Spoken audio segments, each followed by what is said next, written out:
यहाँ पे सबसे बड़ा मसला बलूचिस्तान में ये है कि ख़वातीन को उनके हक स्पेशली इन प्रॉपर्टीज़ में उससे लोग या तो मुनहरिफ हैं या फिर अगर वो इसकी हामी भी भरते हैं कि जी हम देंगे, तो वो ऐसा प्रोसेस अडॉप्ट करते हैं जिसमें वो हक उनको नहीं मिलता।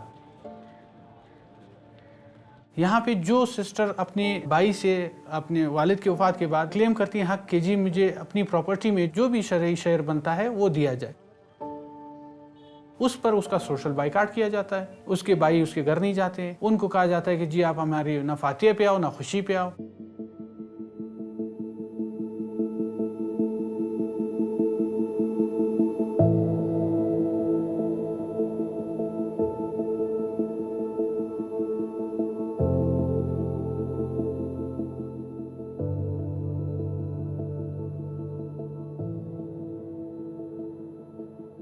वालिद के होते हुए माशाल्लाह बहुत अच्छी ज़िंदगी थी। वालिद ने बेटियों को बड़ा सपोर्ट किया, देखो मुझे पढ़ाया। मेरे वालिद बहुत फेवर में थे, पढ़े लिखे इंसान थे ना। लेकिन जो मेरे बड़े भाई हैं वो चूँकि अनपढ़ हैं, उन्होंने हमेशा मुखालफत की है।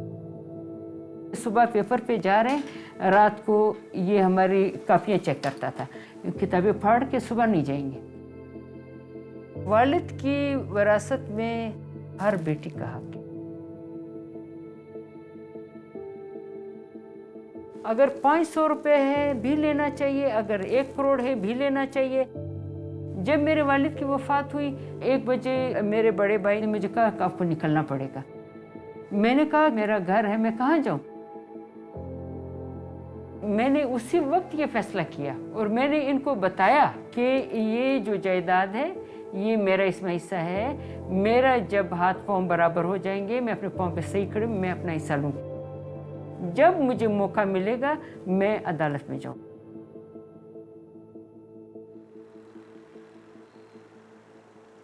हमारी सोसाइटी में खातून को सिंगल होकर ज़िंदगी गुजारना चैलेंज है।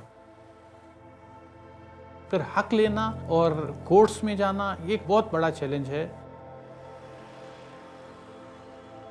जब हमने केस फाइल किया तो उस केस के दौरान भी हर तरफ से उनको थ्रेट किया गया, वो उनका जाना मुश्किल हो गया था लोरलाई।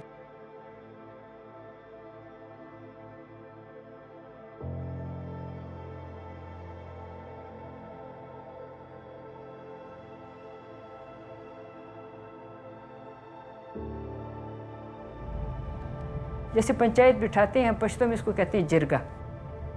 इनमें औरतों का कोई दाखिला नहीं है, इसमें सिर्फ मर्द बैठते हैं। जो मेरे बड़े भाई हैं जिरगे लेके बैठे हुए थे कि फैसला करें कि ये घर किसका होगा, वो घर किसका होगा। वो उसको किसी को ट्रैक्टर लेके दिए, किसी को पैसे दिए कि भाई आप मेरी तरफ से बात करें।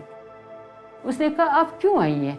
मैंने कहा कि मेरा घर है। कि नहीं, हम बैठ के फैसला कर रहे हैं कि ये घर किसका होगा, तो आप निकल जाएं। यहाँ तक कि ये जिस मकान में हम रहते थे उसने वो अपने 2 बेटों के नाम पे किया।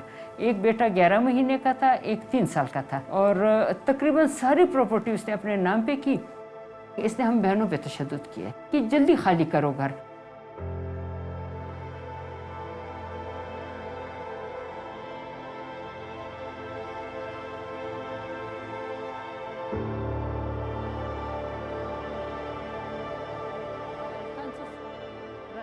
जब हमने सूट फाइल किया उनके इनहेरिटेड प्रॉपर्टी जो कि लोरलाई में मुख्तलिफ जगहों पर थी,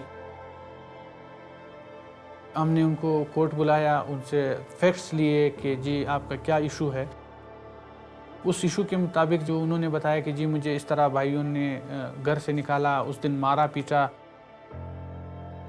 वो थाने पहुंचने पर उनकी एप्लीकेशन तो ली गई, लेकिन चूंकि उनके एक भाई पुलिस में थे उन्होंने उसको आगे इंटरटेन होने नहीं दिया। ना उनकी FIR लॉन्च हुई ना कोई और।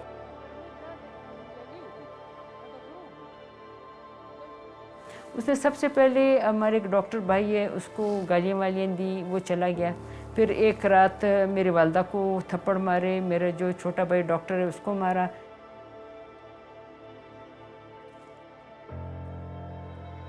फिर मेरे पीछे उसने कहा कि इसके सर पे जब 4 मुक्के मैं मारूंगा तो ये इधर ख़त्म हो जाएगी। फिर वो मेरे पीछे जो भागा, मैं गई अपने चचा के बेटे के घर।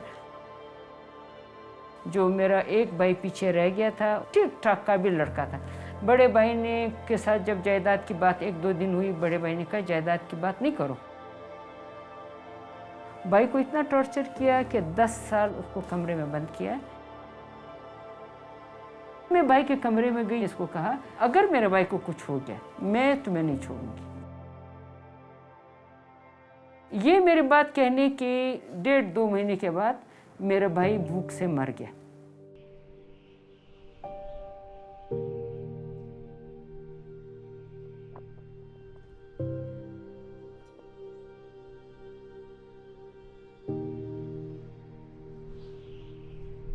इंशाल्लाह ये तो 3 साल है ना, मेरी ज़िंदगी रही, 30 साल नहीं छोड़ूंगी। जब एक डॉक्टर लेवल पे जो रिटायर्ड होके उसको नहीं था पता कि जी मेरे लीगल राइट्स क्या हैं और मैं कैसे क्लेम कर सकती हूँ, हमने उनको कहा कि जी आपको ये तहसील से ये डॉक्यूमेंट्स चाहिए जो आपके प्रॉपर्टी के होते हैं।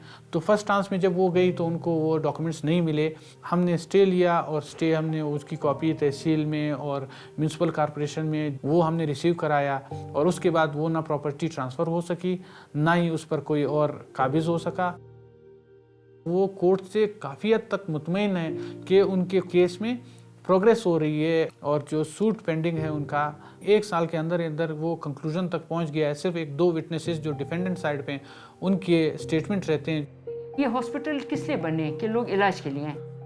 पुलिस स्टेशन इसलिए बना है कि आप अपने तकलीफ के लिए जाएं और अदालतें बनी है अपना हक लेने के लिए। किसी को भी धमकी से बिल्कुल नहीं डरना चाहिए। डॉक्टर शाफिया एक मिसाल बन गई है लोगों के लिए। उनको देखते हुए बहुत से लोगों ने कोशिश की है, जी कल मेरी बेटी आएगी मेरे अगेंस्ट केस करेगी, मेरे बेटे के अगेंस्ट केस करेगी, तो मैं क्यों ना खुद ही इन सबको एक एक अपना हिस्सा इनके हक के मुताबिक as per law as per शरिया इनको दे दूँ।